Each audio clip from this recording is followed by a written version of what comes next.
sommes ici, comme l'a dit Louis, à l'EFB. À l'EFB, tous les ans, 1700 avocats sont formés, un avocat sur deux est passé dans ces murs. Les entrepreneurs de la Legal Tech sont vus ici, ou étaient vus jusqu'à maintenant, comme des charognards du droit. Et là, j'avoue que ça m'a mis dans un océan de perplexité, un peu de tristesse, mais aussi de l'inquiétude, parce que je me suis dit, mais quelle est cette perception que ces juristes ont de ce qui est en train de se passer autour d'eux? Et qu'est-ce qu'on va pouvoir faire pour les aider à ouvrir leur esprit? Les GAFA, Google, Apple, Facebook, Amazon, Microsoft, eh bien, délivrent des services à un humain sur deux à peu près. Et ils délivrent ces services avec autant de succès parce qu'ils ont su penser des services sympas, des services simples, des services intuitifs, des services qu'on a tous envie d'utiliser et qu'on utilise tous. Ils ont eu une démarche user-centric, c'est-à-dire qu'ils se sont posé la question de mais qui est cet utilisateur?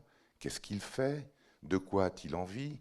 Et bien c'est ça qu'on va lui fournir. Et on se dit mais messieurs de la justice, est-ce que vous vous rendez compte de ce qui est en train de se passer? Est-ce que vous vous rendez compte que le justiciable n'est plus celui que vous pensiez avoir en face de vous? Il est connecté, il est digital, il est fluide, il va vite, il vote avec ses doigts.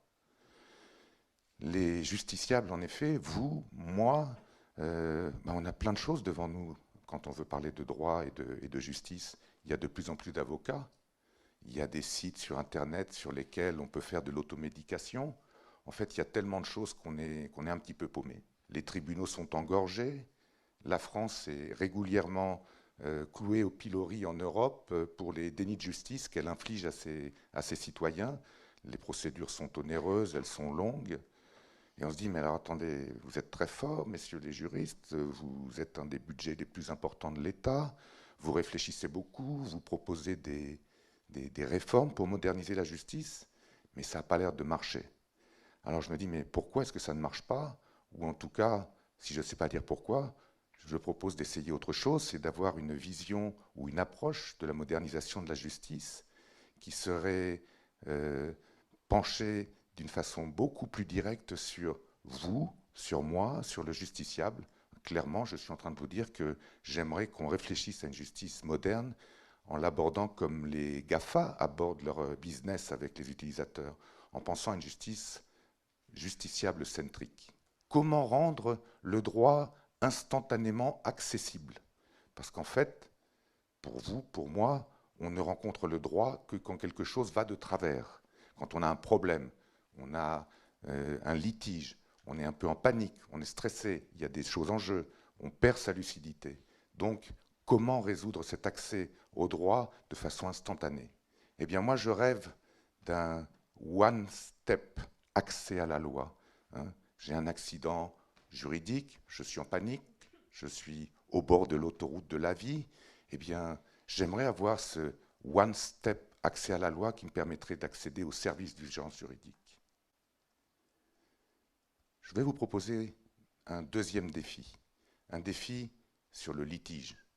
Le litige, ça nous accable, ça nous arrive trop souvent, le conflit, la dispute. Eh bien, je rêve de ce bouton One Step Résolution qui, en cas d'accident, de conflit, me permettrait d'accéder à un référent, un arbitre, un médiateur, une plateforme en ligne et de résoudre vite, instantanément, ou très vite malgré tout, de façon gratuite ou pas chère, mon litige. Le troisième défi, c'est comment avoir des outils de pilotage de ma vie juridique. Et quand on regarde aujourd'hui sur Internet, il y a beaucoup de technologies qui sont à notre disposition qui nous permettraient de relever ce défi. Je pense au big data, je pense à l'intelligence artificielle, je pense au machine learning.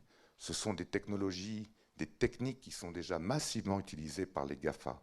Eh bien, moi, je rêve d'un one-step pilotage juridique qui me permettrait d'avoir accès à la ressource d'un legal analytics. Vous connaissez tous Google Analytics. Eh bien, moi, je rêve de ce legal analytics très fin, très pertinent, très sérieux, très efficace et très personnalisé qui me permettrait de piloter ma trajectoire juridique, de prendre des décisions, de mesurer des risques, bref, d'organiser ma vie en pleine connaissance.